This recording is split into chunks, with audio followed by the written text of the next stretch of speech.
BJP ગયા તો તમારો હગો મળ્યા, હગો ને 23 મહિના હાથે રહ્યા, એમાં તમે કોંગ્રેસમાં આવી ગયા કે હગે એમને કહ્યું હગા રવા દો એમના ન કીધું આપણે હાથે હાથે તમે એમને કહ્યું હગા હાથે હાથે આવી જાવ, આપણે બે જણા કોંગ્રેસમાં ના એને લઈ આવ પણ મારો શું થાય પછી। ईडी की छापेमारी को कैसे देखते हैं आप? जब बीजेपी में थे तब आपके ऊपर क्या दबाव बनाया जा रहा था कि जब आप कांग्रेस में जाएंगे तब आपके ऊपर छापेमारी करवाएंगे या फिर कार्रवाई करवाएंगे? जब आपके घर पे काला धन मिला था या फिर सिर्फ डराने की राजनीति की गई? काला धन तो क्या होता मुझे बताइए। अपने युवा अवस्था से ही राजनीति में करियर मतलब शुरुआत कर चुके थे, बहुत संघर्ष किया, आज आप नाम कमा रहे हो और यहाँ तक पहुंचे। आज का युवा जो राजनीति करना चाहता है उन्हें आप क्या संदेश देना चाहेंगे? आने वाला पंचायती राज चुनाव है, आपके कांग्रेस में आने पर क्या पंचायती राज चुनाव में कांग्रेस ये बाप पार्टी में असर देखने को मिलेगा कुछ? क्या मोदी सरकार जांच एजेंसियों को राजनीतिक इस्तेमाल कर रही है, ऐसा लगता है? नहीं, जो एजेंसी है वो मोदी साहब नहीं, एजेंसी को अपना काम करना चाहिए। नमस्कार, राजस्थान में राजनीति ने एक नया मोड़ ले लिया है, क्योंकि बागड़ क्षेत्र के बड़े नेता और कद्दावर नेता कहे जाने वाले महेंद्रजीत सिंह मालविया ने जब से बीजेपी से यू टर्न लेकर कांग्रेस का दामन थामा है, तब से ही ये नाम बहुत चर्चा में है और आने वाले पंचायती राज चुनाव को लेकर वागड़ में हलचल मची है। अब महेंद्रजीत सिंह मालविया से जानने का प्रयास करेंगे और सवाल जवाब करेंगे। मालविया साहब, कैसा लग रहा है? पहले 40 साल से राजनीति करी थी, उसी पार्टी में आप अब वापस आ चुके हैं। आपने अभी देखा है कल करीबन 7 से 8 हजार कांग्रेस पार्टी के नेता कार्यकर्ताओं का इसी जगह हमारा सम्मेलन था। आज आपने अपनी आंखों से देखा है कार्यकर्ता बहुत उत्साहित है। मैं भारतीय जनता पार्टी में चला गया, उसकी वजह से जनता बहुत दुखी थी, लेकिन आने की वापस खबर सुनकर भूखा प्यासा इस भैरव जी के इस प्रांगण में बड़ी संख्या में ढोल ढमाकों के साथ में पटाखे फोड़ते हुए गीत गाते हुए काफी कार्यकर्ता यहाँ पे उपस्थित हुए। सर, आखिर आपने पहले कांग्रेस में थे, आप पूरा मतलब लाइफ ही पूरी कांग्रेस में निकल गई, फिर बीजेपी में 23 महीना रहे, आखिर क्यों फैसला लेना पड़ा कि वापस कांग्रेस में आ चुके हैं आप? देखो, अगर किसी ने एक तरफाई देखा हो तो दिखता है कि यही सब कुछ विकास है, जबकि मैं 40 साल तक कांग्रेस पार्टी और बाकी सब पार्टियों के साथ में विकास क्या होता है इसको मैंने देखा है। 2 साल के अंदर भारतीय जनता पार्टी इस वागड़ अंचल और टीएसपी के लिए ऐसा कोई काम नहीं कर सकी जिसकी वजह से यहाँ का जनजाति वर्ग भारतीय जनता पार्टी को स्वीकार करे। और क्योंकि मैं जनजाति क्षेत्र का रहने वाला हूँ, जनजाति हूँ, तो मैंने अपने देखा कि मुझे अपनी पूर्व की पार्टी के साथ जाना चाहिए, जिस पार्टी ने मुझे, अभी मैंने गिना दिया आपको, 18 चुनाव छोटे मोटे में लड़ा हूँ, 4 बार एमएलए, 1 बार एमपी, 2 बार सरकार मंत्री रहा हूँ। और सिर्फ मंत्री नहीं रहा हूँ, बड़े बड़े काम किए हैं। यहाँ पे मेडिकल कॉलेज हम लेके आए, यहाँ पर जनजाति विश्वविद्यालय हम लेके आए, यहाँ पर इंजीनियरिंग कॉलेज हम लेके आए, और बड़े बड़े पुलों का हमने निर्माण किया। अपर हाइट 2-2.5 हजार करके केनालें हमने बनाई। 13 अरब रुपया हमने माही के सुदृढ़ीकरण के लिए, केनाल के लिए हमने दिया। वो मैंने एक विकास की एक लहर, विकास की एक गंगा बहती हुई, और खुद सरकार में मंत्री हुए काम किया। इतना करने के बाद जो वर्तमान में सरकार काम कर रही है, वो मुझे ऐसा लगा कि यहाँ मामला पार पड़ेगा नहीं। और राजस्थान के अंदर हर बार चुनाव के अंदर एक पार्टी जीतती है, दूसरी पार्टी बदल जाती है, तो मैंने देखा कि अगले टाइम तो कांग्रेस ही आने वाली है, तो मैं कांग्रेस में आ गया। अच्छा, ईडी की छापेमारी को कैसे देखते हैं आप? जब बीजेपी में थे तब आपके ऊपर क्या दबाव बनाया जा रहा था कि जब आप कांग्रेस में जाएंगे तब आपके ऊपर छापेमारी करवाएंगे या फिर कार्रवाई करवाएंगे? देखो, ईडी नहीं आई है, हमको गलत बात नहीं कहना चाहिए, ये एसीबी की कार्रवाई है। एसीबी भी देश की बहुत बड़ी एक संस्था है, और कहीं भ्रष्टाचार होता है तो संस्था उसको देखती है, बेईमानी बदनामी करने वाले लोगों के खिलाफ में कानूनी कार्रवाई होती है। अब मेरे 2 पेट्रोल पंप मेरे नाम से हैं, और पेट्रोल पंप के ऊपर डीजल कंपनी से आता है। मेरा तो इतना सा काम है कि मीटर रीडिंग से बेचना और मीटर रीडिंग से पैसा लेना, उसका कमीशन आता है, वो भी चेक से आता है, ऑनलाइन आता है।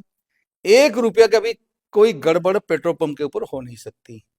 बेटे का कैसे प्लांट है तो वहां पर भी गए, तो कैसर प्लांट के अंदर क्या चोरी हो सकती है? एक गाड़ी अगर बाहर जा रही है तो ऑनलाइन पकड़ी जाती है, इसकी रॉयल्टी कट जाती है।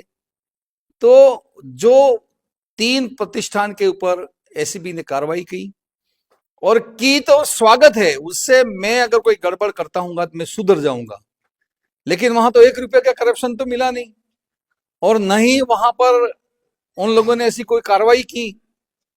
तो मैं इनके कार्रवाई से संतुष्ट हूं। अगर मेरे यहाँ कोई गड़बड़ी नहीं निकली तो मुझे अच्छा लगा, लेकिन आपने मेरे वहां कार्रवाई की, वो ठीक नहीं किया। अच्छा, जब आपके घर पे काला धन मिला था या फिर सिर्फ डराने की राजनीति की गई थी?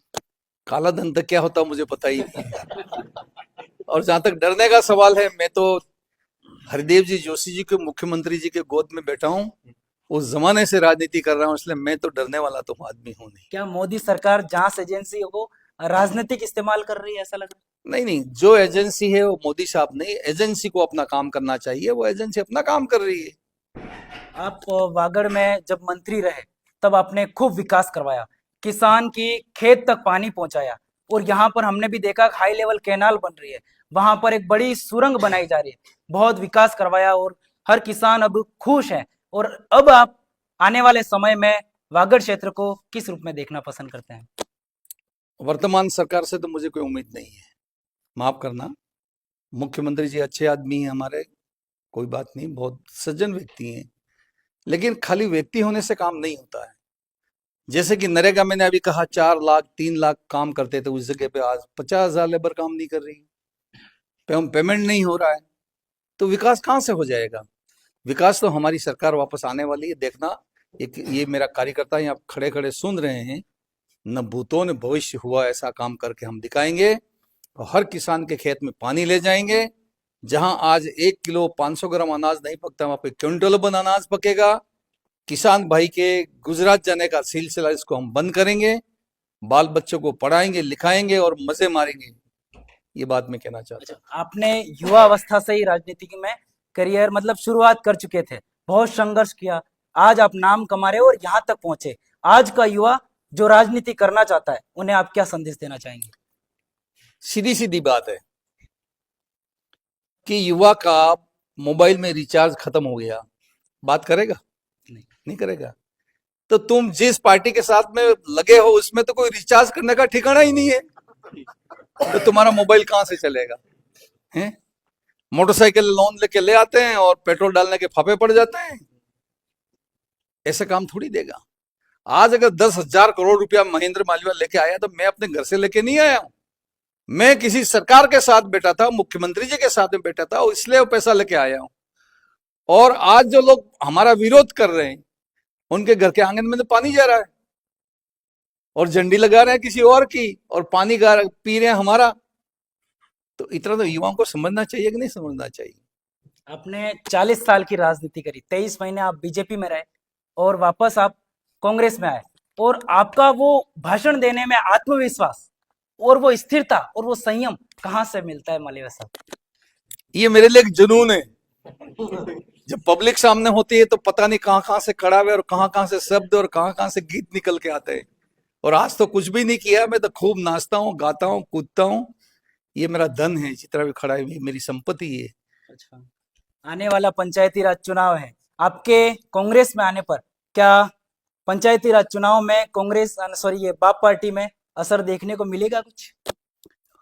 नींद नहीं आ रही अभी। एक बात समझो,